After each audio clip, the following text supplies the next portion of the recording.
Request lagu favoritmu di fitur live chat Audio Plus aplikasi RCTI Plus.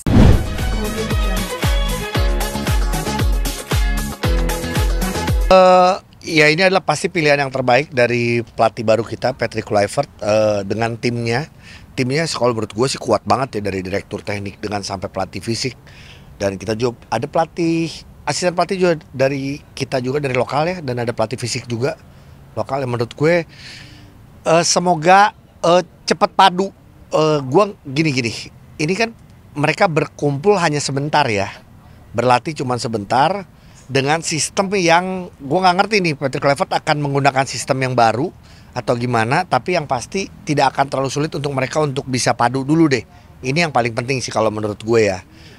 Tapi emang serba salahnya adalah butuh adaptasi, tapi juga ini kita butuh menang. Jadi emang dua-duanya urgent. Jadi gue sih berharap pemain-pemain bisa cepat, karena kita tahu pemain-pemain kita pemain-pemain yang punya IQ sepak bola yang bagus, fisik yang bagus, karena banyak yang bermain di kompetisi luar.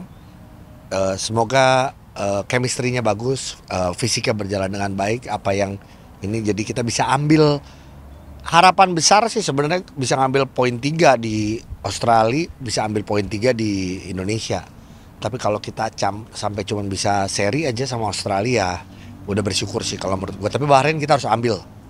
Kalau kita gini, gua pakai optimis ini ya, optimis support. Artinya kalau kita menang di Australia, kita menang 1-0 atau 2-1.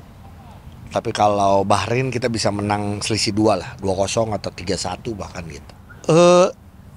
Gini, selama hidup gua ya 45 tahun nggak pernah kepikiran Indonesia masuk Piala Dunia. Jadi bukan artinya pesimis, tapi buat gua butuh penyesuaian juga sebagai penonton, sebagai supporter, bahwa bener nih kita mau masuk Piala Dunia. Jadi gue harus optimis, harus semangat, harus support PSSI, harus support apa yang di planning yang dilakukan oleh PSSI dan pemerintah gitu ya untuk sepak bola Indonesia. Jadi nggak ada yang nggak mungkin gitu. Gue tahu kayaknya emang berharapnya sih bisa di kualifikasi sekarang kita bisa langsung lolos. Tapi kalau enggak pun kita masih ada satu kesempatan lagi kan gitu.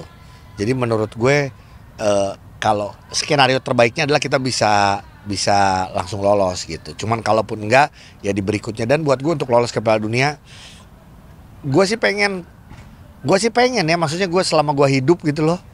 Gue hidup juga, amin ya, masih panjang umur. Cuman gue pengennya ngerasain Piala Dunia seperti apa gitu. Jadi selama ini kan dukungnya negara lain mulu. Jadi selama ini pakai bajunya negara lain mulu. Tapi kalau pakai negara kita sendiri, apalagi di Piala Dunia, pengen merasakan itu.